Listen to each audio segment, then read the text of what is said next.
Жалпы көрушілерге салам айтабыз, урматтуу көрүүчүбүз. Газеттеги маегибиз буюрса мынакей жарык көргөн турат, жалпыңыздарга жагымдуу көрүү. Газеттеги бир чыгармачыл маек буюрса, чыгармачыл жөнүндө сүйлөшөбүз, кино жөнүндө сүйлөшөбүз, продакшн жөнүндө сүйлөшөбүз.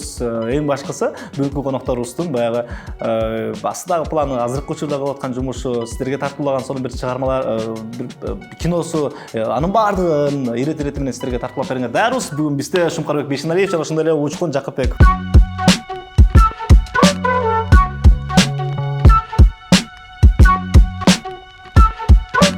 Assalamu алейкумдер. Жигиттер, денсаулыгыңар жакшыбы? Жакшы. Аман эсенсиңерби? Жакшы. Уйку кандайбы? Уйку кичине калмай калды. Бирок жакшы. Барысын кандай жүрөсүңөр? Жакшы. Жакшы жүрөбүз, Кудайга шүгүр. Чарчабай иштеп атасыңар? Ооба, иштеп атабыз. Ушул процесс кандай болуп болду экен да, жана иштедиңер, кинону тарттыңар, анан прокатка чыкты, эл көрүп атат. Ошол учурдагы мен сезимиңерди билгим келип атат. Мында кандай абал болот ушул учурда? Күтүп, эл келеби, келбейби деген. Негизи аябай переживать этесиң да, аябай сана. Мисалы, бул деген баягы кино бул 9 айында келиндер көтөрөт го, ошондой эле да. Кинону 1 жыл 9 айдай даярдайсың, акырындан багасың кинону. Анан ошо төрөлгөн күнү жана датада чыгат, анан уже переживать этесиң да, ден соолугу кандай болот, өмүрү кандай болот дегендей эле, кинода эле ошондой болот да. Анан аябай переживать этесиң. Сүт ичип атабы, же сүт ичип. Жана мисалы, кандай деп коет мындай бала мисалы жаңы төрөлгөндө ой бул оорубасын деп ар кандай мындай карап бапес дейт го. Кандай мындай бапес дейсиңер мисалы? Эми негизи түйшүктүн баары ошол кино экранга чыккандан кийин башталат да. Негизи билинбеген ага чейин го эми элдин астында ответственность да, жоопкерчилик да, элдерге ошо берип атасың, ошол жана чогуу жазып, чогуу тартып, ошол чыккандан кийин сенин видениң менен тартылган кинону элдер көрүп атат да, ошонун баарына эмоцияларын карап переживать этип беребиз. Мисалы, закрытый покаста деле ошо малышта деле, акыркы чыккан ошо перегонщикте деле ошо экөөбүздү байкасаңар элек, жана четинде отурабыз да. Эмегечи, мисалы, ортосуна келип туруп атабыз го, жок четинде отуруп, элди карамайды, элди күтүп, кандай болуп атат, эмоция күлүп атабы, жана андай экшн моменттерге таң калып атабы депчи. Ошо переживание ошондон башталат. Анан кийин уже эртеси күнү уже бул жанагы айткандай эле жана басып кетет, жаш бала басып кетет деп атпайбы, бул дальше басып кетиш үчүн ошо маркетинг. Рекламасын иштешиң керек, уже продвижение иштеш керек, кинотеатрларга барып кыдырып уже көрө баштайсың, залдар толуп атабы, сүйлөшүп турушуң керек. Ар бир кинотеатр менен мындай чоң залдарды бергенге аракет кылып, мисалы, анча-мынча ситуациялар болуп калат. Кинотеатрда кичинекей залдар берилип калат, анан кишилер болсо батпай келип кетип калышат да. Жок сөйлөбөдү, мисалы, машта ошондойлор бар. Келет, зал толуп калган көрөт да, анан үйүнө кетип калышат. Анан кийин ошондой моменттерде барып, дагы бир чоңураак зал бериңиз, биякта кишилер күтүп калды. Эме сыяктуу эле, коноктошкондой эле. Кула тососуң го, кийин тоспой калса коштойгона киргизбейди. Ушул сыяктуу эле жакын чоң залдар сураганга аракет кылып. Кыскасы күрөшөсүң да, өмүрү узун болушуначы. Ар кандай моменттер бар. Мен бир нерсени байкадым да, адам сана болгондо арыктайт деген чын экен да. Биз малыш чыкканда мондо деле байкадык. Адам 3 килограммга арыктайт экенсиң да. Потому что мен 80 малышты билем, залга барып жүрбөймүнбү? Ошондо закрытый покастан кийин эл жакшы келе баштагандан кийин волнение менен переживать эткенден арыктап кеткем да, 3 килограммгачы. Перегонщикте да ошондой болуптур да. Анан ошондо ойлонуп койдум да, адам негизи катуу ойлонгондо, переживать эткенде баягы стресс болот экен, тамак өтпөй калат экен деп, аппетит жоголот деген. Ошон үчүн айтат элем, негизи эми биздики го жакшылык, бирок жамандык жакшылыкта дагы мындай өзүңдү бир сабыр кармап жүрүшүң керек экен да. Кармаш кыйын да бирок. Кармаш кыйын, бирок мындай внутренний мир деп коет го, мындай өзүң чоң терең дем алып, мындай өзүңө утешать этиш керек экен да. Залдан чыгарасыңар бүтүп барын. Залга барып чыгарабыз. Сен анда мен өмүр бою саламын го. Эс көтөрүлбөй атабы? Эс көтөрүлбөй койду го, мен анчадан бери эле. Жалпы көрүүчүлөргө маалымат иретинде да айтып кетебиз. Урматтуу көрүүчүбүз, азыркы учурда Кыргызстан боюнча баардык кинотеатрларда, ошол эле учурда Россияда да болот болуш керек, Россия өлкөсүндө дагы кинотеатрларда барып маалымат алып койсоңуздар болот. Мына ушул жигиттердин, ушул инсандардын экинчи киносу, бул биринчиси буга чейин Малыш болгон, экинчиси азыр Перегонщик деген сонун бир фильми жарык көрүп, азыркы учурда элге тартууланды. Барыңыздар, көрүңүздөр, өзүңүздөрдүн оюңуз коюңуздар, жазыңыздар, ким көргөн болсо мен көрдүм деп коюңуздар. Баягы анан кандай болгонун да айтып коюңуз. Сиздин оюңуз кандай болгонун, баягы элдин ою кызык да. ооба Ал менен эсептешесиңер да. ооба Анын сыңарында биздер бул маек чыккандан кийин эмир ушул маегиң бир аз жакшы болбой калыптыр деп айтып калса деле атаң максатка жетпей калган турбайсызбы деп баягы өзүбүзчө мындай ойлонобуз да. Силер деле эки эсе жүктө. жок элдерге кайрылып коюш керек жанагындай ой жазат го. Ой жазат, бирок анча мынчалар бар да, жөн эле да, баягы настроениясы жок кездечи. Бир ошо өчүм бизде бардай элечи, жөн эле баягы жазып салат да, алда анча мынча сөздөр кат дейт. Ошон үчүн эми бул кино, бул жанрда болсо биринчи жолу эксперимент кылып атканда, эми кылып атканга жараша катуу сындабаганга аракет кыл. Сураныч.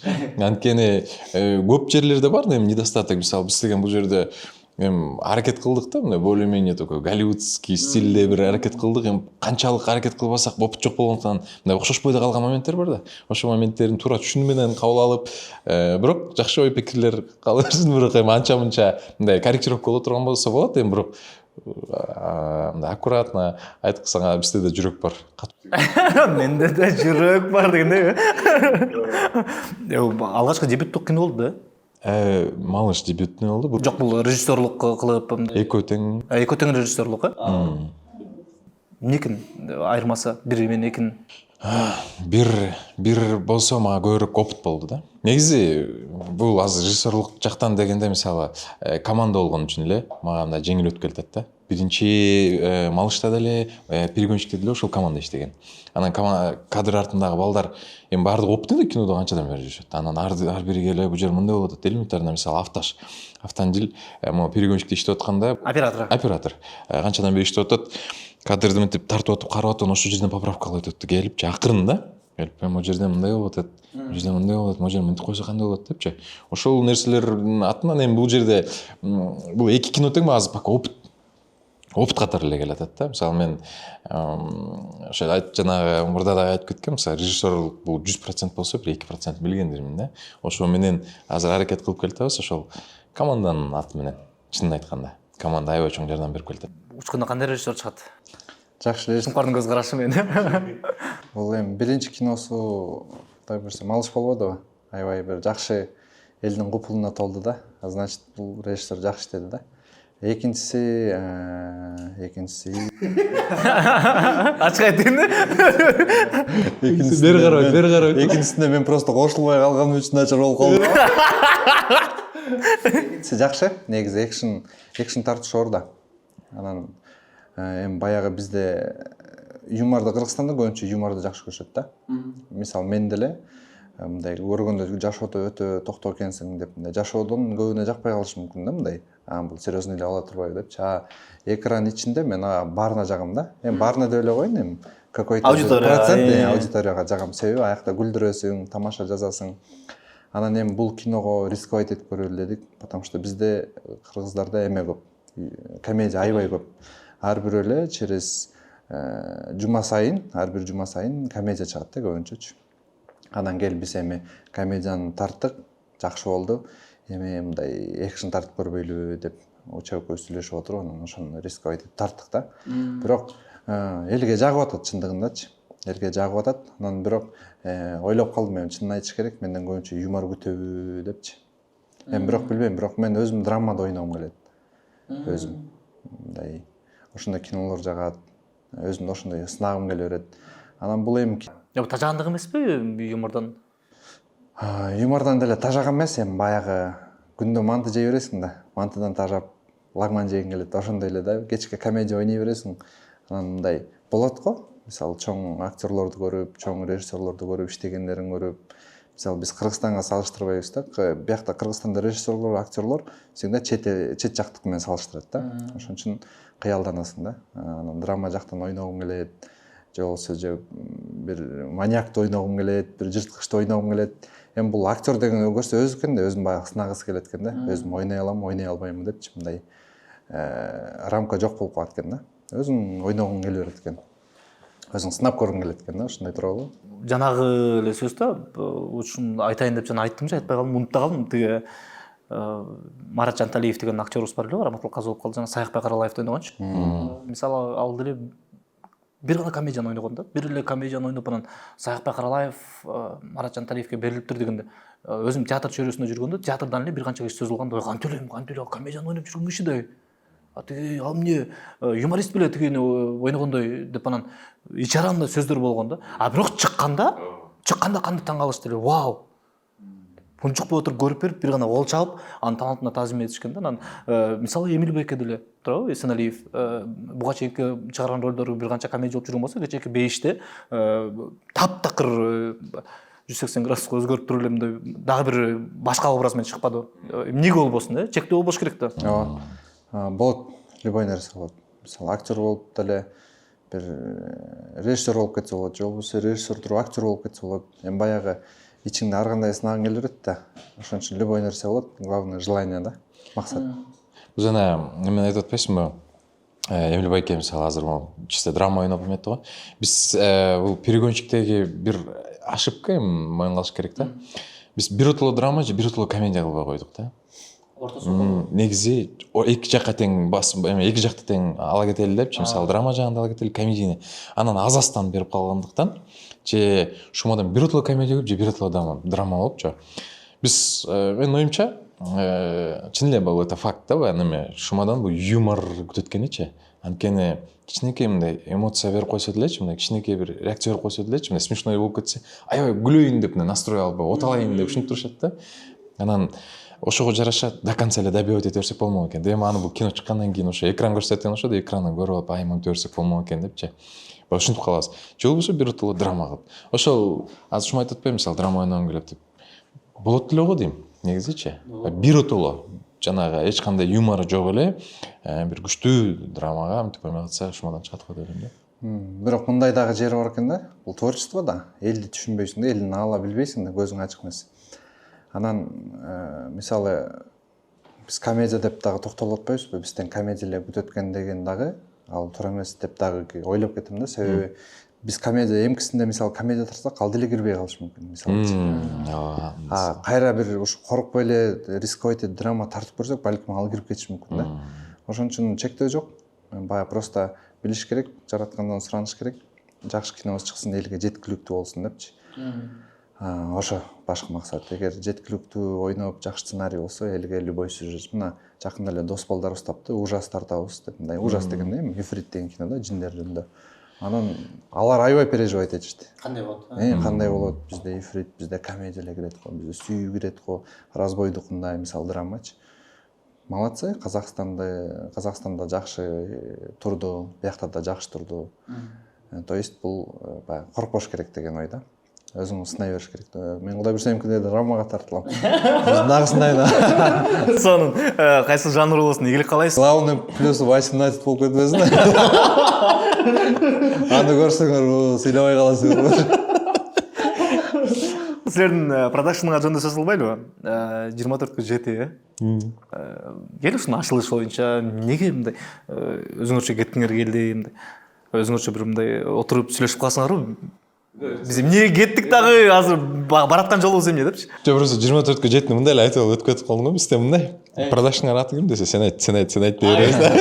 Сен айтсаң депчи. Биз деген малышты жазып атканда Улан Эсенахунов деген дос балабыз бар го. Ошол деген эмне кылып коебуз деп. Давай биздин эме студия круглосуточно иштейт. Кандай 24/7 деп коебуз.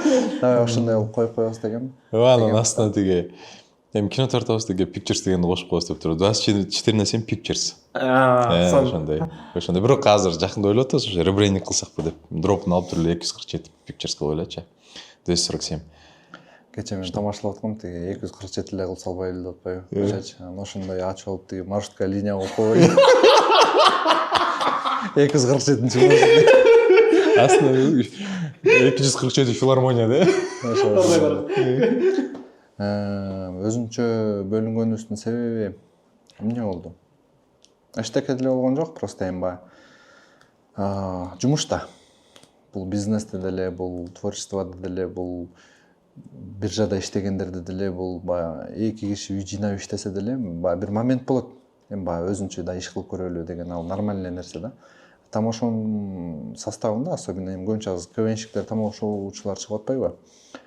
Анан баягы мындай бирөө драма тартам деп калат, бирөө комедия тартам деп коет, бирөө башка жанр тартам деп коет да. Анан ушундай эле келишип эле давай анда жакшы мындай мамилеси жакшы боюнча эле өзүнчө иштеп көрөлү деп. Анткени бул жакшы эле нерсе, потому что мисалы Эмиль байке, мен, Учкун, Азамат байке, Руслан акун мисалы да, Руслан акун дежеси жок, макул тамашачы Элдос, Жеңиш байке, Бакыт байке көп биздечи 10дон ашык, 20га жакыныраак тамашачы кино тартышат да. Ар бирөөнүн үй бүлөсү бар.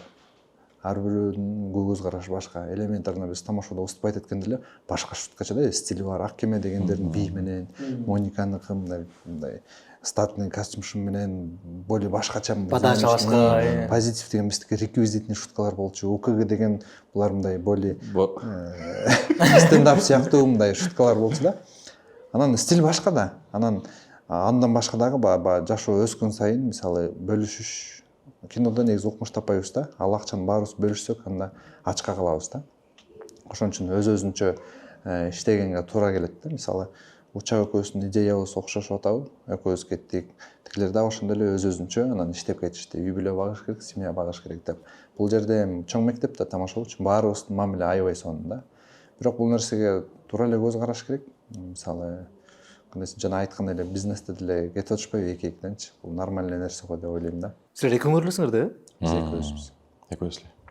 Негизи шума продакшн менен чөйөр продакшн менен иштеп жүргөн Азамат бекелер менен чогуу. Ал кезде мен такыр эле башка жумуш кылып жүргөм да. Ошо творчестводон алыстап кеткем. Дордойдо канча контейнер бар эле эле. Өрүк сатып аткам да. Теге цветочный магазин бар болчу. Ошол магазинде ошентип эле иштеп жүргөм. Анан кийин эмелерге барып калчумун, чөйөр продакшнга барып, ал кезде вайн тартканда идеяларга мисалы. Гиф кылчубуз. Анан гифтен башталган. Гиф башталганда ошо гиф организовать этип биринчи жолу Азамат байке Шумкарга предлагать этип анан ошентип келип кетип жүрдүк. Анан бир ошо ситуация болуп калды. Негизи өз творчествого аябай мындай баргым келе берет да. Бирок эме жок болгондон кийин эмне кылам ал жакка барып депчи. Ал кезде вообще эле азыркы бир аз более-менее аткарып калганмын. Ал кезде вообще эле дуп-дубон болчумун да. Аткарып атканда контраст болчу. Шумкар менен же болбосо Азамат байке менен аткарып атканда мындай болуп калчубуз да. Анан өзүм эле мондай жемелеп эле анан кийин жакын көп жоло берчү эмесмин да. Анан кийин ошол Шумкар отдельно өзүм иштейм болуп калып анан ошондо чалган. Өзүм келбейсиң ошо административный жак жакшы сенде депчи. Ага чейин ошол организовать эткен эми гиф деген просто административный часть го. Ошол жагын жакшы келбейсиңби сүйлөшөлү деп анан чакырып калган. Анан ошо Зайыр деген дос баласы бар, азыр ошо Ифрит деген кинону тарткандар. Барып анан офисинде отуруп сүйлөшүп, келип үчөөбүз иштейбиз деп анан ошондо башталган да. Канча 2-3 жыл болду досмо? 2-3 жыл болду. 3 жыл болуп калды да, 3 жыл. Ошентип анан ал кезде эми отдельно бөлүшүп алгансың, бирок эчтеке жок да, отурабыз да. Үчөөбүз эле отурабыз да, эмне кылабыз? Анан ошол кезде Шумада аябай инициатива бар, мындай амбиция бар, чөп турган кез болчу да. Кино неге биз тарта албайбыз депчи. Давай тартабыз деп туруп анан кийин ошентип башталып кеткен да. Мисалы болот го командада бир киши муну моториканы төмени жүргүзүүсү эле калгандары кошулуп ошентип эле анан кийин оталып кетти да. Ага чейин бирок ар кайсы нерсе кылып көрдүк. Вайн тартып жүрдүк, реклама тартып, Wildberries менен иштеп жүрдүк. Эсиңерде Wildberries менен курс өткөзүп эме кылып жүрдүк. Анан по-любому ошо курс өткөзүп жүргөндө деле творчествого тартып берет да, кайра-кайрачы. Баргым келе берет, ошо бир кино тарткым келип же тартылгым келип элечи. Анан бирөөгө тартылбай эле давай анда лучше өзүбүз бир нерсе кылып баштап көрөлү. Любой эле киши бир нерседен баштаган. Ар бирөө мисалы сразу эле бирөө 13 киносун тартып кеткен эмес, биринчисин тарткан. Биз деле ошентип опыт алып үйрөнүп кетебиз деп туруп баштаганбыз да. Эмне кызмат? Азыр экөөңөрдүкү бөлүнгөнбү кызматтар мындай? Сен могул жагы дегендей. Жок, андай кызмат жок. Негизи эме да, общий эле да. Эми бирок киного келгенде ошо өзүнүн функциясы бар. Мен өзүмдүн функциям бар. Бирок ошондо дагы мен актер элемде отуруп калбайм, мисалы. Бир жумуш болуп атса, кыла коем. Учкун деле ошондой да, кыла коет. Эми бирок Учанын жакшы жери ошо жана башында чалганда Учан баш дейт деп чалгам да.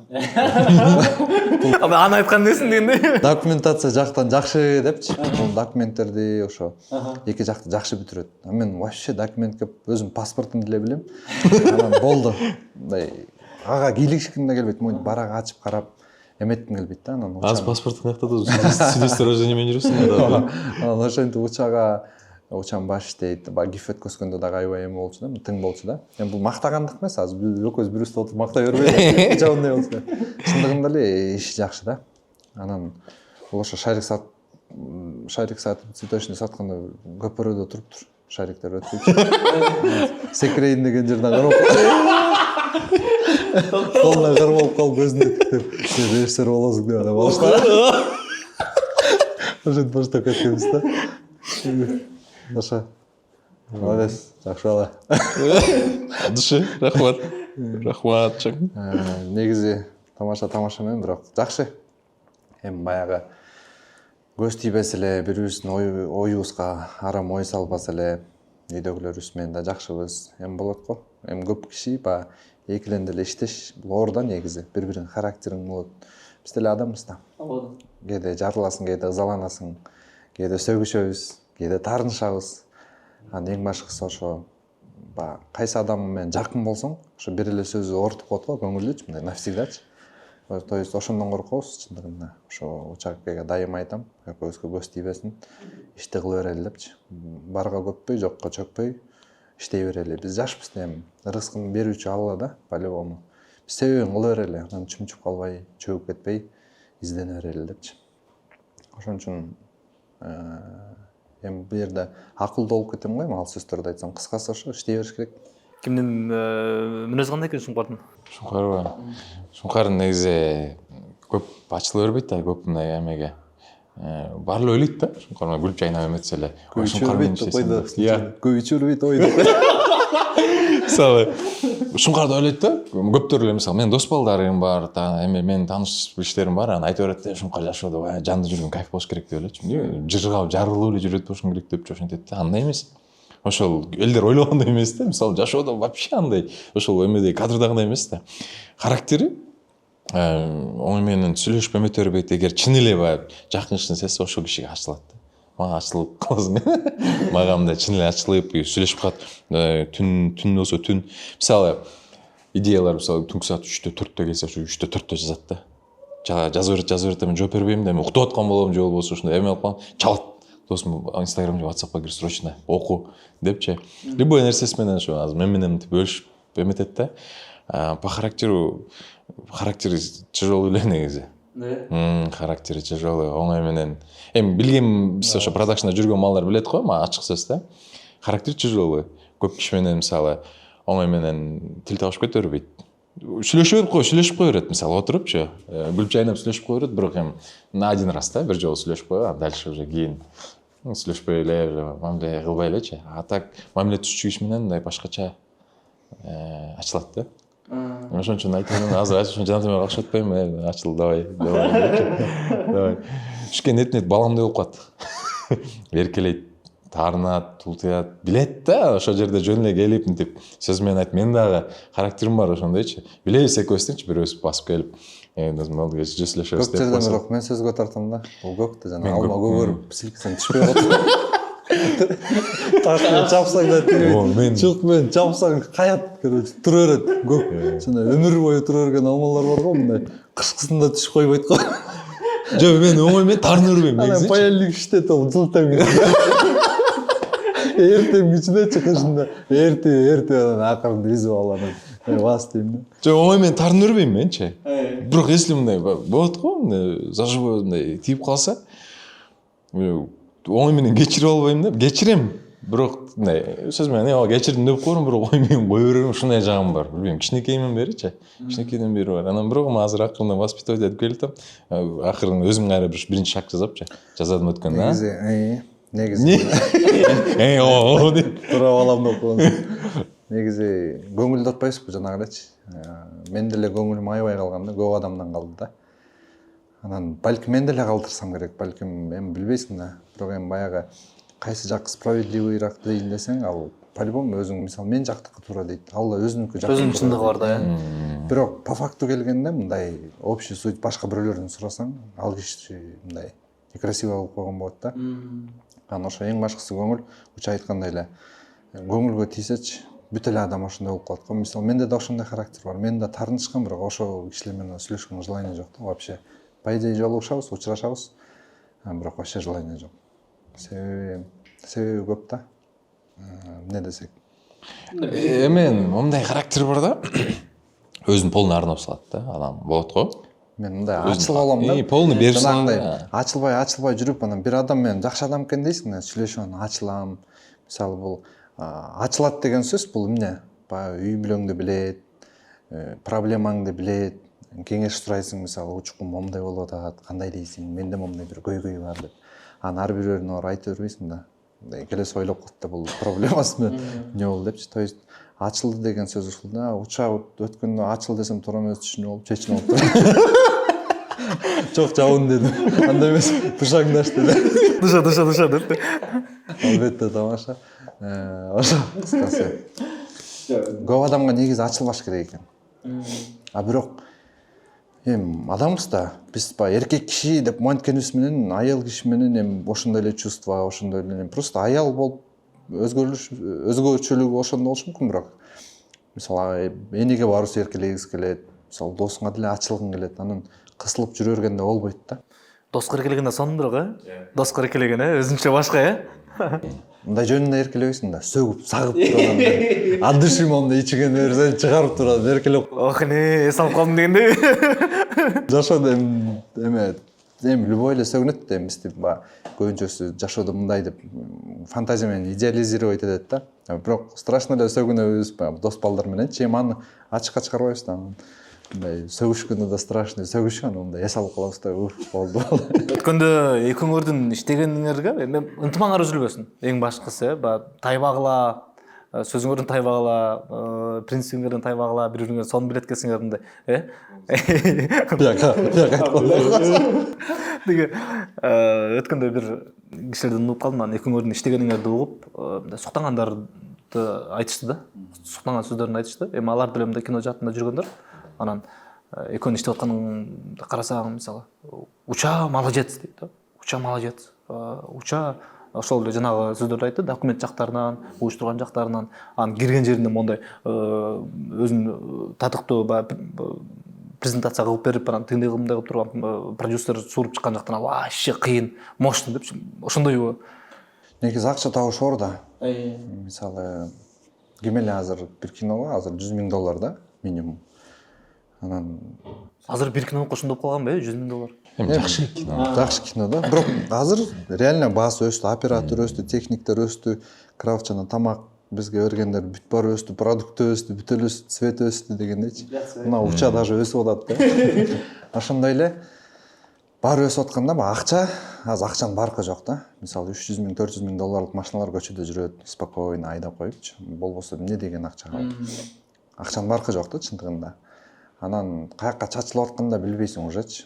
Мындай ойлонуп көрсөң, айына кээде мындай жакшы чачылып кетет экен да, бирок отуруп ойлоносуң да эмне көрүп атам депчи. Анан ошондой эле баары кымбаттап атат. Азыр оюм чачырап кетти. Уча кирген жеринен продюсер суруп чыкты. $100,000 кимеле деп, Бирөөнү башка акча десе жакшы көрөм да, ойлоп кеткендир.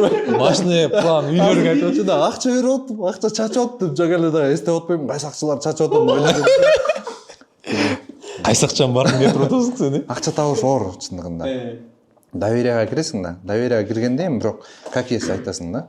Бизди колдоңуз, байке, бизде момундай идеялар бар. Сизге момундай плюстар болот, бизге момундай плюстар болот депчи. Акча чыгарыш азыр оор да, чындыгында могу жашоодо. Азыр кээ бирден көрүп деле калып атасыңар. Мындай садакадан коркушат да көбүчү. Чөнтөктөн чыгаргандан коркушат. Заман ушундай болуп калды, кичине более гордыйраак болот да, бирок кыргыздын пейли сонунда бар эмес, бирок эми биз Бишкекте кичине пафос көбүрөөк да. Ошондойлор байкайбыз да, ошон үчүн мен всегда жөнөкөйлүктү баалайм. Анан жанагы темадан алыстай эле, анан байкелерге барганда айтабыз, момундай плюс, тигиндей плюс деп канча жолу кирдик. Мындай эми жакшы да, биздики резко болуп кетип атты, бирок акча сууруп чыгыш өтө оор да. Банкрот болгондор көп. Кээ бирлер мисалы сага келип $100,000 сурайбыз да. Анан кино тартабыз, мага эмне плюс дегендер да. Мага эмне плюс мисалы, ошол суроодам. Кээ бир байкелер бар, мисалы компаниясына реклама кылдырам, ошого вложение кылам, потому что кинодон чыгат. А кээ бирлер бар, 50/50 иштешебиз дегендерчи. Биринчи акчаны жаап туруп жанагы сумманы, анан 50/50 бөлүшөбүз дегендер бар да. Анан банкрот болуп калгандар өтө көп. Мисалы мындай болгон, бир ситуация айтып берейин, ал аябай смешной болгон. Негизи ал киши көрүп атабы көрбөй атабы билбейм, бирок бир жолу мындай болуп калды. Экөөбүз жана продюсер катары негизи компания эмеде бизде командада Шуңкар. Чисто барып ошол акча пробивать этип, сүйлөшүп эме кылганча.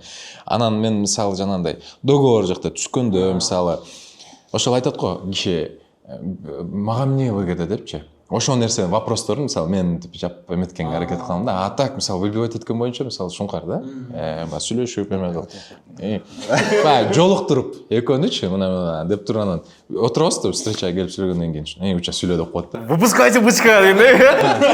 Уча сүйлө дейт анан мен анан түшүндүрүп анан мындай болот, мындай болот, мындай болот эме. Бир ситуация болуп калды. Короче, бир инвестор банкта турганбыз. Эмне жумуштар менен иштеп жок, Шуңкар экөөбүз турабыз. Айтып бербейди, нормально эле. Ал меники эмес, уча таап келген да. Жок, ал сага кое турабыз айтып берем. Деп калсам эле, деп атсам эле бир байке да.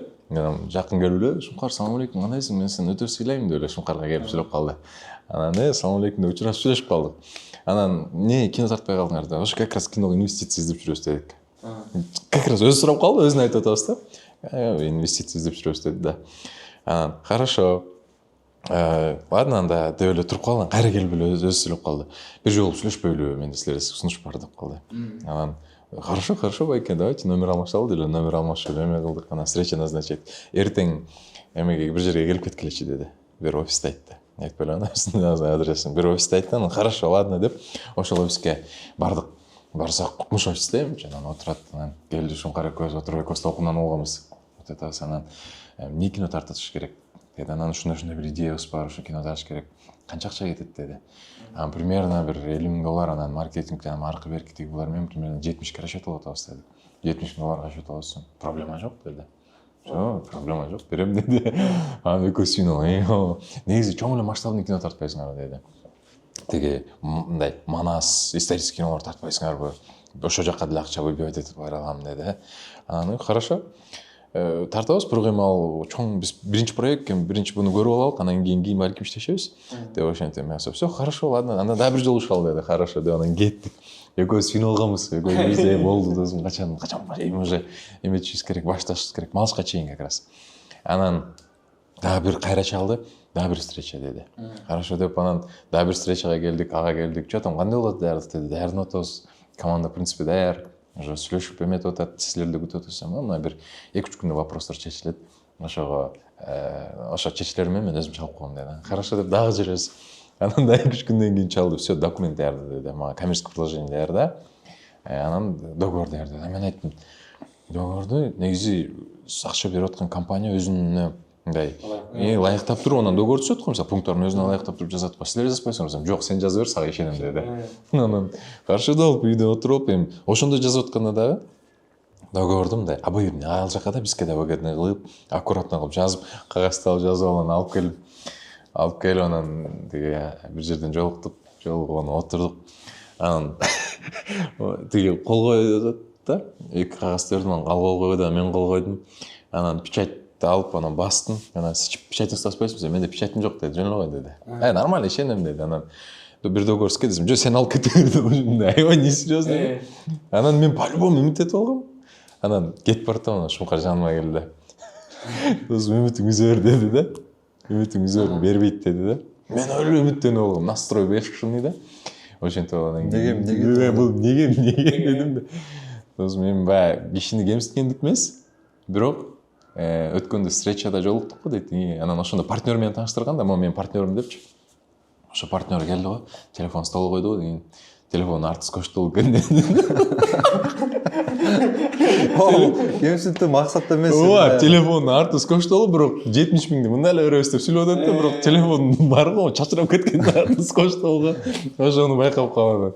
Телефон артыс коштол экен. Эми балким ал демеге телефон кызыкпайт, может рабочий там офистин телефону дедим да. Жөн дагы бир жолу айтып атам, кемситтүү эмес, бир 3-чү жолу жолугушуп атат, 3-чү жолу жана бир бут кийимин кийип келип атат. Ошону бир бут кийимин кийип келип атат, анан буту мындай аябай мындай эмеге состояние начарыраак. Мен кемсинтүү максат эмес, балки минтип да жазыш мүмкүн да комментарийгечи, эмне скош болгон балким убакытсы жок депчи. Эми бул биз жашоодо көп алдангам мен. Мисалы, Кудай өзү кечирсин, мен динге көз карашым аябай жакшы болгон да.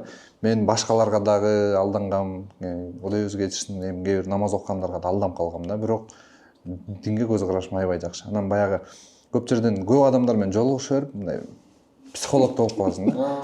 Анан мындай байкагам, анан жаман деле ойду айткан эмес, бирок доскеде бирок мындай от души айткам да.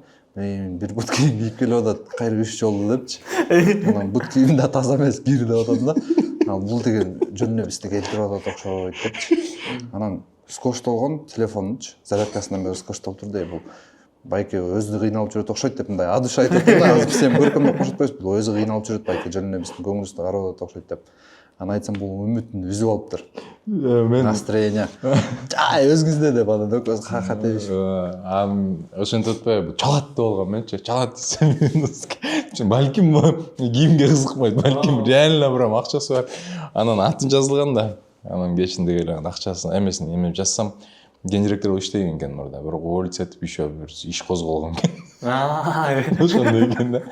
Анан көрүп, ай-я-мая дедим. Анан бирок 2-3 күн күттүм, по-любому үмүт үзбөйчү, чалабы экен да. Чалганды ладно деп. Анан кийин ачык эле эме ЦУМ малыш кино тасмасын ЦУМ колдогон. Көчөдөн эле кетип баратып эле байке. Көчөдөн эле кетип баратып эле Шумкар менен учурашып калды. Тааныш болчубуз да. Тааныш. Жакшы сүйлөшчүбүз, тааныш болчубуз. Кандайсың Шумкар деп ошо фонтан учурашып. Анан мен өтүп анан мен да учурашып калгам, разбойду көргөм экен. Анан разбойду очень хорошо сыграл деп ушинтип калды. Анан рахмат деп койдум мен. Өтүп кеткенден кийин десем ушу ЦУМдун хозяйыны деп атпайбы.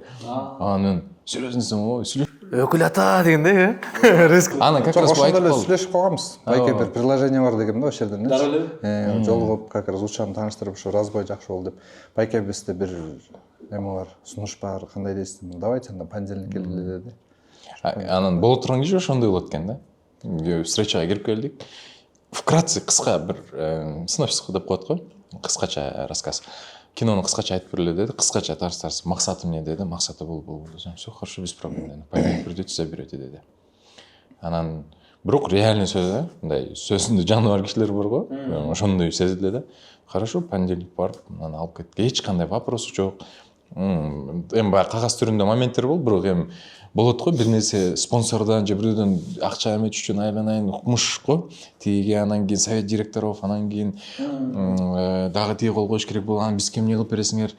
Анан деп толтура кагаз кылыш үчүн жүдөп чыгат го, андай эмес. Бир эле келди, кагазга кол койду. Всё.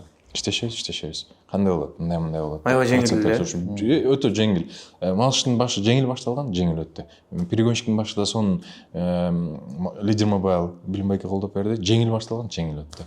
Бизде негизи ушул жеңил башталган нерсе постоянно жеңил өтүп кетет да. Андай башында вопрос болуп эметти, ошо проект негизи эле өзү монтип жүрө албай эле. Мондай сөз бар го, азыр мага продюсер болсо эле мен жөн эле монтип жүрмөкмүн азыр дегендер бар го. Мисалы ушул кино тармагында элечи. Мен да кино тарткым келет, бирок продюсер жок да дегендерчи. Канчалык маанилүү? Ошол туура эмеспи дейм да. Акчасы бар кишилер деле. Мисалы ошол бул деген акчаны алгандан кийин ойлойт да, акчаң болсо тартып бересиң депчи. Ал ошол акчаны алган күндөн баштап санаа да. Ответственность да, бул деген продюсердин астында, спонсордун астында сен жоопкерчиликтүүсүң да. Ал сага ишенип берип атат. Сен ушу кинодо ушундай бир нерсе жаратат депчи, ошол жок деген спонсордун өзүнө жагыш керек да. Ошолчу элге өтпөй калса дагы ошо спонсор ошо айтып бергениңдей максат жеткизип, эл укмуш келбей калса дагы спонсор көрүп аракет бар экен могу кинодо, аракет кылыпсыңар, айтып аткан оюңарды берип берсиңер. Балким эл түшүнбөй калган деген хотя бы сөз болуш керек да. Анан ответственность башталган, анан элдер ойлойт ошо мен продюсер болсо эле кино тартып кетем. Кино биз деле башында баштап атканда үчөөбүз эле кино тартып кетпөйлү. А кийин процесс башталгандан баштап ошондо чачыбыз агарды да.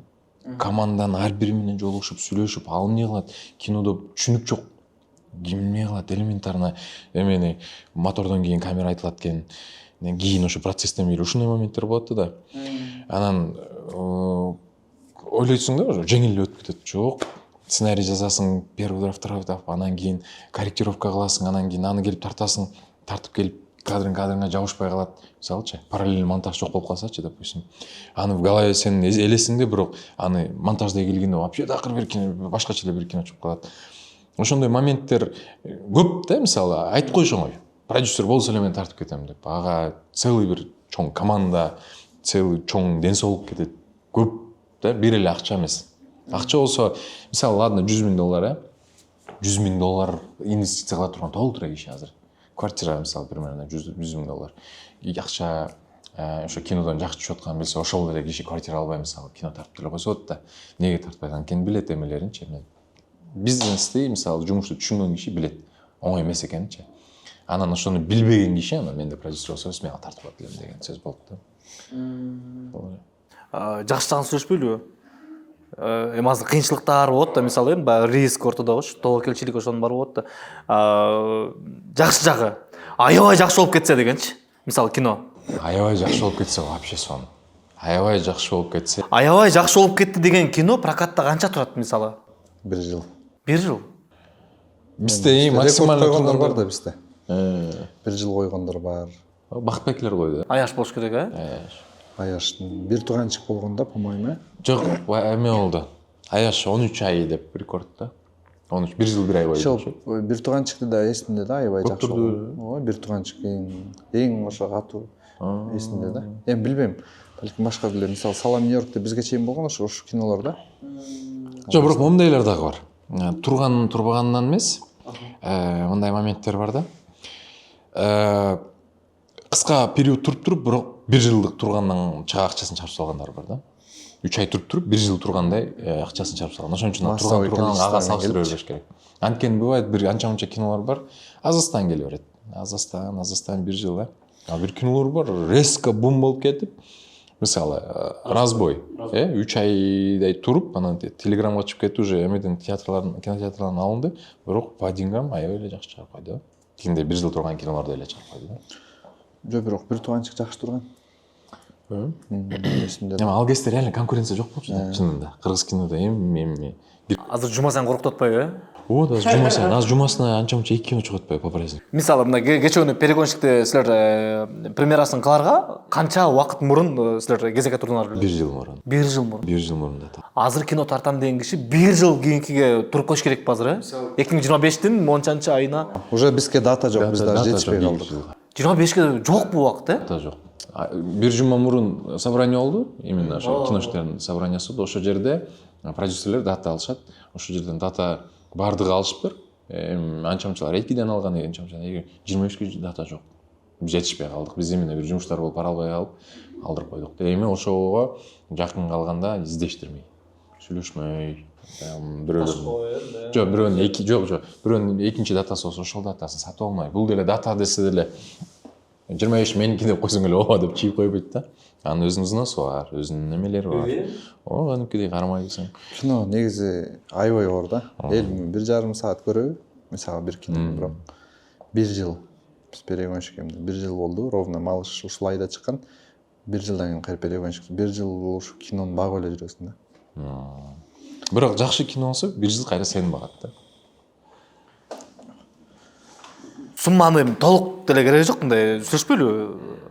Кандай, мисалы, малыштык эле, силердикинен элечи. Канчалык бакты, эмне кылды? Малыш, Кудайга шүгүр аябай сонун болду. Жакшы, мындай жаман эмес. Көп нерселер, көп мындай финансово туруктуу. 3 шарик алды.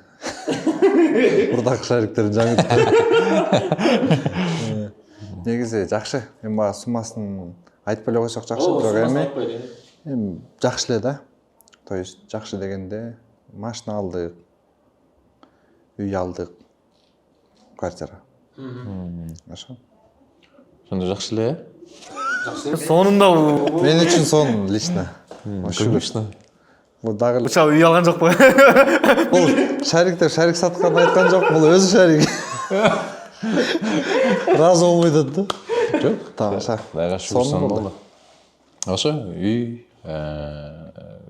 квартира, машина. Сонун өрчү туруп анда. Ооба, бул деген бирок эми ачыгын айтыш керек азыр. Ой, кино тартса эле ар бир кино ушундай болуп кетет эмес. Бир 20 кино чыкса ошонун бирөөсү ушундай болот. Андан көп бүтүн, бир бир 20-30 кино чыкса ошонун бирөөсү ушундай стреляйт кетиши мүмкүн. 30 кино чыкса 20сы банкрот болушу мүмкүн. ушундай да эми азыр примерно статистикага караганда биз көрүп келе жатабыз го кинолор баардык продакшн менен эле таанышпыз да. Көбүнчө продакшндар ошо көп минуска кетип атышат, өзүн жактабай калып атышат. Бирок ошого карабай эмнеси жакшы, ошого карабай кийинки жылга дата алып дагы кайра кылабыз деген настройлор. Баягы Шуңкар менен маектешкенибизде буга чейин ошондо айтканы мындай бар эле да. Биз жаңы чыгып атабыз, биринчи кинобуз болуп атат. Ошого татыктуу мындай продукция тартуулаш керек болот эле, уят болбогондой деп, анан ошондой бир толкунданып атабыз, кандай болот экен деген бир ойлорду айтпадыңар беле? Азыркы экинчи киноңорду көрүп туруп дагы демек силер позициялардан тайган жоксуңар деп ошондой эле примерди эле көрүп айттым. Суктандым депчи, сонун тартыптырсыңар. Сонун болуптур кино. Баягы Кыргызстанда эми кайталанбаган жанр болуптур, мисалы деп анан ошол эле актерский, ошол эле оператордун работасы, ошол эле режиссердун работасы бүт баары сонун болуптур деп мен суктанып кеттим да. Ошол эле жанында отургандардын дагы бир канча кишиси ошентип айтып кетти да. Максатыңар эмне? Каяка барып атасыңар? Силердин продакшн. Сен максатың айтчы ана. Бул эме бар го. Мындай болду да. Малыштан кийин Малыш биринчи кинонан уже планка коюлду да. Өзү үчүн бир планка коюлду да. Анан көп сүйлөштүк бул жөнүндөчү. Эми кийинки кино мындан выше эме болсо, тең болсун, бирок кем болбосун ушул кинодон деген максатта выше көтөрөлү, планканы көтөрөлү дедик да. Анан кийин эми жанагындай бир жылда 2-3 кино малобюджетный на быструю руку. Анан кийин жанагындай кыргыз кийимде болот го мындай эле тартып, ошондой кылып тартып 2-3 кино жетишип чисто финансын ойлондон көрө. Давай биротоло немеге кагалы. Биз атыбызды бир жерге мындай бир уровеньге чейин биз жетели.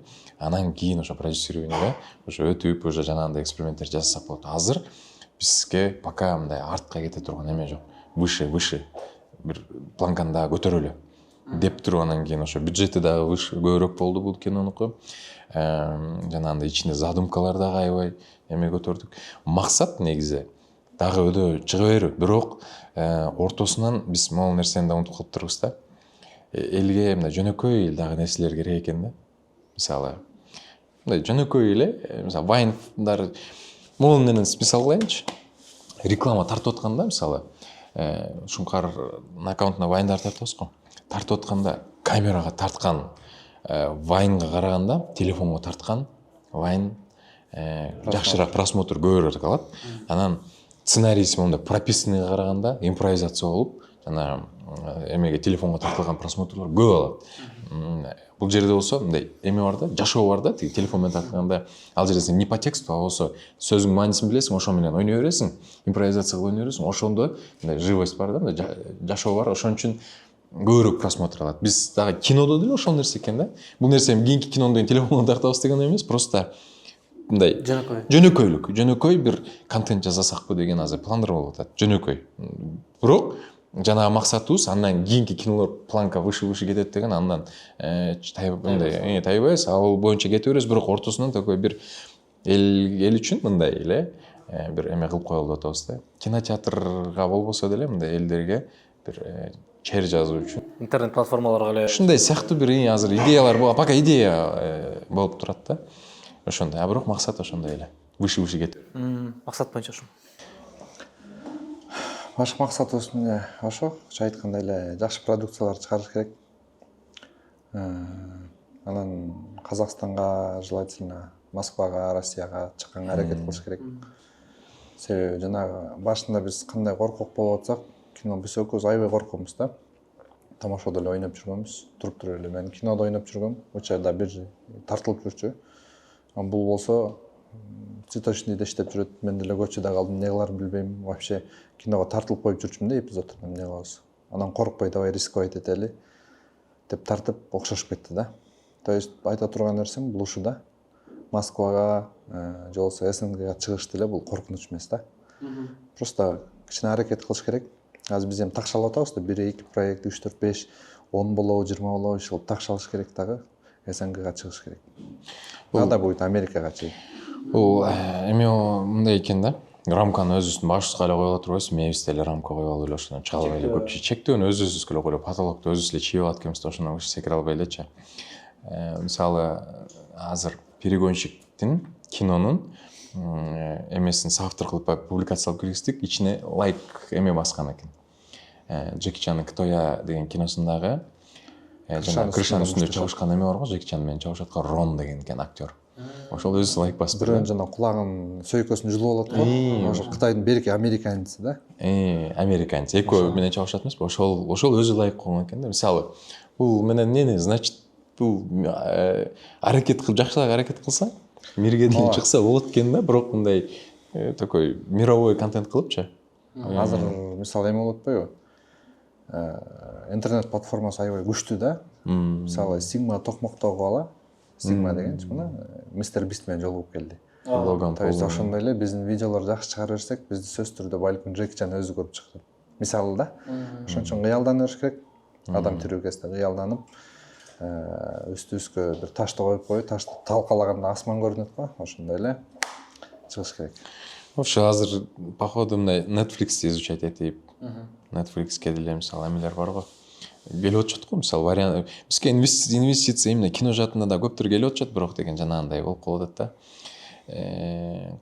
Кино тарткан жана за граница инвесторлор келип, күйүп кетип аткандар болуп атат да. Анткени ичинде чоң акчаны көргөндө ичинде моундай талаш тартыш болуп, акчанын дайыны жок эле, анан бир болгон бир эме чыгарып, анан ошону алып кетип, анан значит вложение болбойт экен депчи. Ошон үчүн негизи бардыгы эле ошол кыргыз киношниктерге мындай эме да, эме болуш керек, үлгү болуш керек да. Мындай келген инвесторлорду дагы мындай аккуратно жакшы эме көрсөтүп, өзүбүздүн жакшы жагынан көрсөтүп туруп, анан мирге чыкканга аракет кылыпчы. Сонун чындыгында бир канча жаштарды билем, 3-4 күндөн мурун болуп калды. Мындай кылсак кандай болот байке деп кеңеш сурап кайрылып атышат да. Мага кеңеш сурап кайрылып атат. Мениким тармагым таптакыр башка да. Кино тармагы эмес, кино жааты эмес. Мен бул процессти көргөн эмесмин да. Катышып таптакыр көргөн эмесмин. Мен мисал келтирип ошондо силерде айткам. Булардын баштаганында мынакей мисал былтыр ушинтип башташкан. Быйыл экинчи киносун монтажды, дегенчте. Оюңар так болсун, позицияңар так болсун, эмнени бересиңер элге, анан кайра элден эмне аласыңар. Ошонун бүт баарын мындай конкретно план кылсаңар, анан ошого жараша силерге ошондой адам жолугат, тиги адам жолугат, бул адам жолугат деп өзүм жөнөткөм да. Анан азыр мисалы силерди көрүп туруп ошол киши сөзсүз көрөт да муну. Чоң бир мындай жакшы сабак болду окшойт да. Эртең кино тартат элем, ушундай бир продакшн ачат элем, ушундай бир чыгармачыл балдардын башын бириктирип бир жумуш баштайт элем дегендерге бул сонун эле бекер, акысыз, Вебинар. Акысыз. Муну сактап алып, күнү-түнү кайра угуп, кайсыл жерден өткөзүп жибердим деп мындай керектүү маалыматтар болду да чындыгында. Тартыңар келбей, чыккыңар келбей, вайн ойногоңор келбей. Болобу? Бир стоп, кризис. Болуп калат. Андайлар көп учур болот, маанайга жараша да. Мисалы биз Инстаграмга болушунча жакшы жерлерибизди чыгарабыз да. Бирок үйдөгүлөр жакындарыбыздын ооруганын, же жакындарыбыздын жоготкондорун, же болбосо бир карыздап аткандарын, же болбосо бир машинабыз бирөө угон кылып кеткенин, же бирөөгө алданып калгандарыбызды чыгарбайбыз да. Ошон үчүн бизде деле обычно эле жашоо көп. Чыгарбайбыз деп туруп баарын айтып берип койдуң. Мисал катарычы. Анан ошондой эле проблемалар болуп калат да. Азыркы учурда менде жашоомдо проблема болот, бирок аны эл билбейт. Бирок ошого байланыштуу азыр творчество менен мисалы вайн ойлонгонго эме жок да. Просто өйкүп атат да азыр ошол жерчи. Так ошолор бүтүрүп алгандан кийин кайра акырынан вайндарды тартып баштайбыз. Комментарийге жөн эле жазып коет, чыкпай калдыңар, бат-баттан чыгып турсаңар деп ушинтип эме кылып жөн эле жазып кое берет да. Болбосо биякта мисалы бизде деле ошол сыяктуу эле жашоо. Жөнөкөй эле мисал да, мисалы ушуга окшогон нерсе силерде болду эле дегенде. Келинчем экөөбүз бир телеканалда иштеп калганбыз, илгери карантинге чейин. Анан балабыз кичинекей болчу, үйдө отуруп калып, силер карап туруп алып, бир күн эле бир жуманын сөмкасы бир күндө тартылчу да, эртең мененки саат 9-дан баштап, кечки саат 9-11-ге чейин 10 коноктон интервью алмай болчу да. 2 сааттан 3 саат ушинтип отуруп алыпчы. Анан түз эфир эмес, бирок түз эфирдей кылып, стогу жок, ушундай тартышыбыз да. Анан келинчем экөөбүз отурабыз, биякта отурат, мен отурам, коногубуз отурат, анан маекти баштадык, сүйлөшүп атабыз. СМС келет. Баланын температурасы 40. Мондай болуп атат, кусуп атат, тигинтип атат, таптакыр көнбөй атат. Ал болсо мен кайындемден келип атат СМС. Бир тиги жазып коет, бир мага жазып коет. Анан эже кечирип коюңузчу, ушундай болуп атат деп. Ал дагасы да 3 конок күтүп турат. Анан эми алдын ала бир жума мурун, 15 күн мурун эми аларды сүйлөшүп, алып келип, кыйын го негизи алып келип бирөөдөн чакырып көндүрүп алып келишчи, бош убакытта бош. анан ошондой болот, мейли силердин жумушуңар болуп атат, анда силер съемкаңарды кыла бергиле, мен скорый чакырып койдум, скорый келбей атат, скорый пробкада экен, ошонун бүт баары смс келип атат да, биз болсо күлүп коюп отурабыз. Анан эмне жаңылыксызда эмне болот, тигиндей болот, могу келинчегим да сүйлөп, мен да сүйлөп, ушундай бир учур болгондо, скорый келди, мен больницага алып бардым. Больницага жакка алып барсак деген инфекционныйга жөнөтүп салды, мынтип салды. Анда ажат болуп турганда, все, кеттик деп туруп съемканы бүтүрүп туруп кечирип койгула, биз кеттик. Мондо деп калды, коноктордон кечирим сурап турган, ошондо кеткенбиз. Мисалы ушуга окшогон мисал болду эле силерде. Съемка учурунда болгон эмес, бирок жашоодо бир ситуация болгон. Шуңкар чачын алдырып аткан, анан срочно бир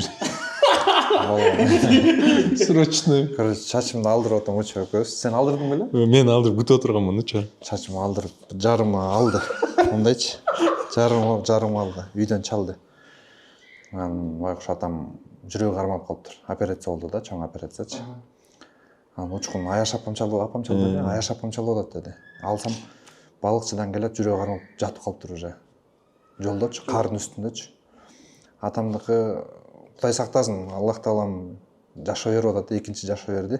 Ошондо жетишип калганбыз да. Больницага алып барып, врачтар дагы үйүнөн келип, резкий эмне ситуация деп койчу эле. Критический ситуация болуп калып, короче, операция кылдырдык. Анан жүрөк деген клиника бар. Ошо жүрөк операциясы. Рахмат, эгер көрсөңүздөр. Атам өмүрүндө жана башка өмүрлөр сактап атканыңыздар үчүн. Анан чачым мондай. Бир чачым бияга алынган, бир чачым өсүп турат. Куча экөө сүйлөшкөн жокпуз. Машинага отурдук, кетип бартабыз. Чач. Кетип бартабыз. Пробкадан такалып коюбуз кечсин. ГАИ байкелер кечиргиле. Встречкага чыктым. Встречка менен уруп бартам. Эчтекени ойлонбой калдым мен. Азыр эми жолдон токтотсо деле баягы атаң үчүн айла жок, айдаш керек болуп калды. Потому что атам ден соолугун билем да, ал бир жолу операция болгон, анда да сактап калганбыз. Бул экинчи операциясы да. Анан уруп барып эле үйдө жана машинаны айдайсың го, жана ходовкаларын карапчы. Кетип бардым. 180 менелечи. Жана страшный жолдордон келдик. Скорыйда жетишип калыптыр. Атам жатат, көзү караңгылап атат уже. Карманып атат да, мен колду кармап. Жоготуп атам өзүмдү, көз караңгылап атат деп. Алып бардык. Кол коюп бердим, ыйладым. Анан операция кылып беришти, бирок ийгиликтүү болду аябай. Доли бир какой-то бир минут же секунд Ар берип болгондо мен чет жакта болуп калабыз, мисалы нарында өткөндөй гастроль сыяктуучу. Ошондо Кудай сактаган да. Азыр атам жакшы. Гүллөр бир чачым жок уруп бардыңыз. Гөл тарапка эле, кайка бардың? Алыс жашайм да мен. Эми ал жерде ситуация бирок күлө албайсың. Бирок кийин эстеп алгандан жорко өлгөмдө жарым чач. Элестетет. Жарым чач өсүп турат. Уруп бардыңыз. Встречный менен. Шума тур срочно кеч керек да. Жанагы орун турган эле ачып туруп эле туруп кетип калды да. Атаң жүрөгү кармады деген эле жанагы парикмахер менен коштошкон жок, жулуп эле ыргытып туруп эле күлүштү болуп, чууркап барып эле сайып туруп эле айдап кетип койду. Ошондой болгон. Жашоодо эми кино учурунда Кудай сактасын андай ситуация болот. Болот жанагындай. Бирок эми баягы бизде Малышта Амантур Урмуков деген байкебиз атасын жоготуп алды. Биз художественный худрук, художественный руководитель болуп ошо бизде кинодо жүрдү. Как раз ошо Балыкчыда жашайт да өзүчү, ата-энеси. Биз ошо Балыкчыда съемка кылып аткан. Атасы ачып калды. Анан съемканы токтотуп, жаназага барып, ушундай ситуация болгон. Эми ал дагы полностью түшүнүп эле. Съемканы токтоторбуз, эми сеникиси башкача болот атпайбы ситуация болуп, тура албай кете албай калыпчы. Ал жерде болсо эми съемканы жылдырып коюш эч проблема жок. Токтотуп эле, барып эле анда шашпай эме кылып койгон, кайра улантабыз депчи. Ушундай ситуация болгон. Режиссерлордон могул нерсени уккам. Кыргыз фильмден режиссерлорунан уккам да, ошол жакта кино тарткандардан. Монтаж айтышканда. Актер эми пластилин болот, эми монтип жасайт, тигинип жасайт, ар кандай кылат, анан бирок болбой эле мүнөзүбүз бар. Бир күн тигинип жүрөт, бир күн мынтип жүрөт, анан көкөгө тигенде айтасың да, эмне кылып атасың мени? Өзүңдүн оюң мондой болбогондон кийин мени эмне кыйнап атасың депчи, мисалы. Ошондой учурларда болгон экен да. Сценарий бат эле өзгөрүп туруп, тиги өлүп калган учур барчы. Болгон экен да, мисалы. Анан ушундай аракеттерге барган, мисалы, туура болобу режиссер тараптан, мисалы, решение? Ой, эле жок. Мисалы мындай болот да. Ошон үчүн кино башчылар арасында актер менен договор түзүлөт. Эгер сен да съемка учурунда болуп атып эле, ортосуна келгенден кийин болду, мен кеттим деп кетип калып турган болсоң, биз ошо сага байлап келатканбыз, анан кийин орто жолдон уже сценарий өзгөртпөйбүз да. конкретно неменин кинонун монча процентин сен төлөп бересиң деген бир договор бар да. Ооба, ошон үчүн эми актерлор аягына чыкканга эме кылышат, эми баягы өзүн сыйлаган, өзүн урматтаган эмелер ал договору жок эле четко жумушун сонун эле кылат, баягы жолдон эми орто жолдон эркелеп антинтпей элечи. Бирок негизи жанагындай бул любой эле баягы мировой практикада деле ошондой договор болот да. Если жолдо орто жолдон кетип калып, же болбосо процесс жакпай калып, же болбосо режиссер жакпай калып, ошондой болуп кала турган болсо, эменин кинонун 1% төлөйсүң деген ответственность. Алында да жоопкерчилик, барында жоопкерчилик болот да. Ошондой. Жакшы экен, юмор, кино, эми баардык нерсе убактылуу да, баардык нерсе элечи. Бир баралыңарга келгендеби, бир убакыт өткөндөн кийинби мындай кандай элестетесиңер өзүңөрдү бүт баарын мындай токтотуппу, мисалы юморду токтотуппу, бар да план турабы? Кайсыл возраст, кайсыл учур, кандай абал? Негизи алдын ала айтыш оор да мен үчүнчү. Анан балким кандай десем, жана айтып кетпедимби, ар ким өзүнүн жумушун кылганын билсе, ошондой кыла берсин депчи. Бирок ушинтип айтканыбыз менен ким билет, балким биз ошол жака кийин барабыз деп чыгабыз. Бирок эми аяка негизи өзүмүзгө желаниям жок. Бирок бизнес кылсамбы деп негизи кыялданам да. Негизи мындай бир кино тартып, параллельно бизнес кылсамбы деп кыялдарым бар.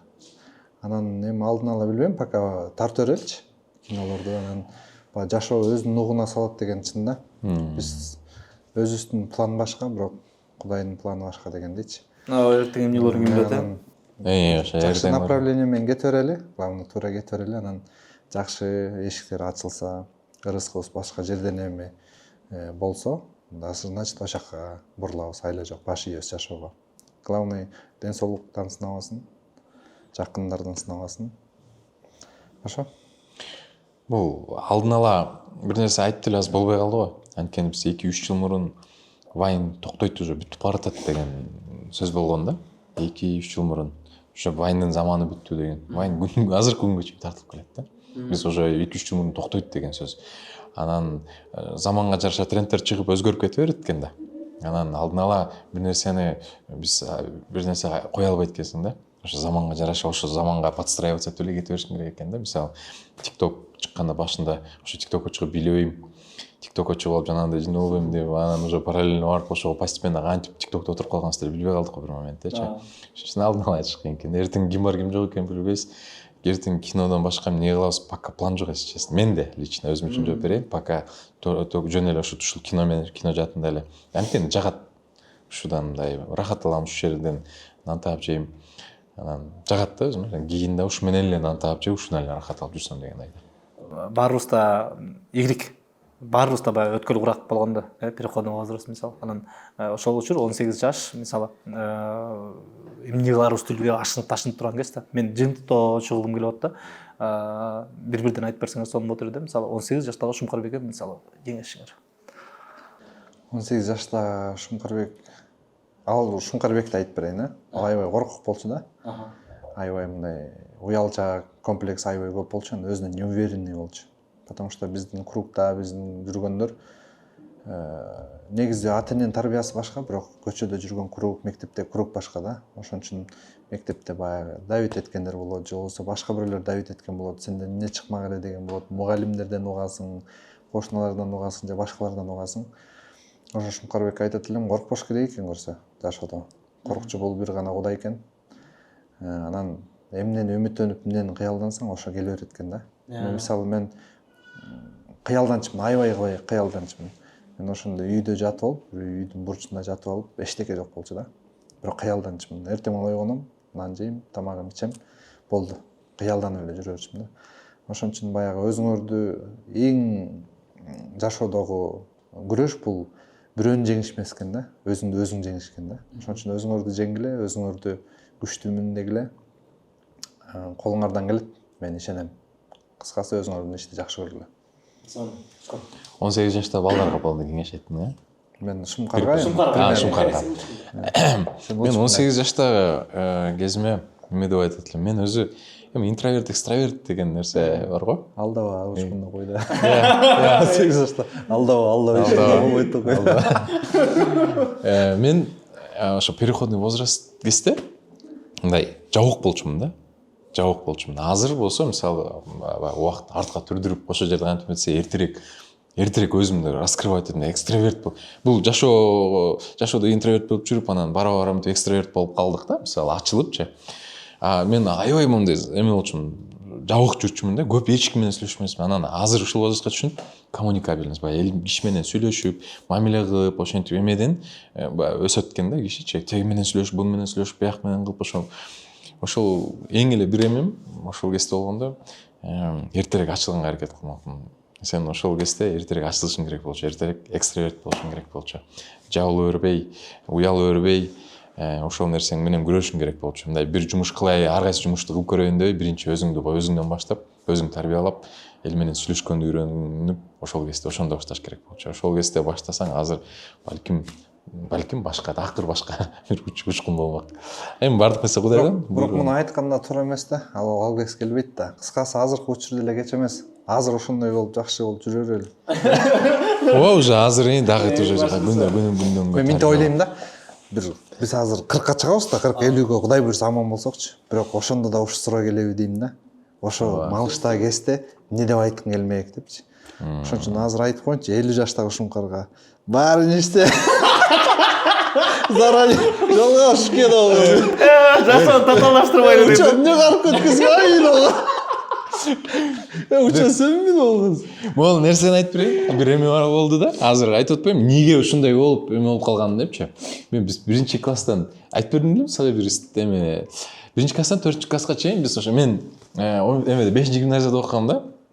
5-гимназияда окугам. Анан 1-класстан 4-класска чейин 1-ташта окуйсуң да. Анан 5-класстан баштап 2-ташка, 3-ташка чыгасың да. Анан өзүнчө начальник класстар 1-эмеде болчу да, өзүндө бир коридор бар болчу. Ошол жерде окуп жүрүп, 4-классты бүткөндө экзамен тапшырасыңар английскийден деди да. Английскийден экзамен тапшырасыңар деп анан көчүш үчүн 5-класска анан кийин экзамен тапшырып отурам. Анан баарыбыз чыкты, баардык класска эме деди да. Сен өттүң, көчтүң деп анан мага дагы бир дос балама келип туруп, сен көчпөй калдың деп. Йоо дедим да. Йоо антип айтам дедим да. Кичинекей боласың да. Ошондо аябай катуу тиген да, ошондо мындай жабылгам да, именно ошол күнү. Эсимде да. Үйдөгүлөргө айтам деппи? Жок. Баягы сынып калгам да, эмеменчи. Анан кийин жок, ал моментте эмес. Именно ошол болду. Катуу тийди мага. Анан, эмне кылам, кичинекей боласың да. 4-класс кичинекей боласың да. Сумкамды көтөрүп алып, ал кезде тиги советский кабинада квартира жашачубуз да. Сумкамды көтөрүп алып, советский Токтогуладан советский Медерево деп коет, примерно түшүнгүдөй болуп. Ошол жака чейин жөө келдим, сумкамды сүйрөп алып, үйгө кантип айтам депчи дос. Келип эле дворго кирип туруп, башымды көтөрсөм, үй өрттөнүп кетти. Биздин үй өрттөнүп кетти, квартира. Өрттөнүп кетет. Жанагы подавленный эме болгондон огош бетер дагы бир жолу эме өрдү да, удар болду да. Анан үйгө кирсем, эме үйдөлөр жок экен, өрттөнүп кетти, замыкание болуп кетти да. Анан каникул эме кылды, мамамдар болсо анда жер тамга тайжелерди үстүндө жашап турабыз деп ошол жака көчтүк келечекечи. Ошол жака жашап жүрөбүз, анан 3 ай бою мен айта албай жүрдүм да. Көчпөй калдым. Көчпөй калганымды айта албай атам да. Жөн эле алдап коюшкан бирок көчпөй калдым деп. Жок, негизи билбейм, азыр аягын айтып берем.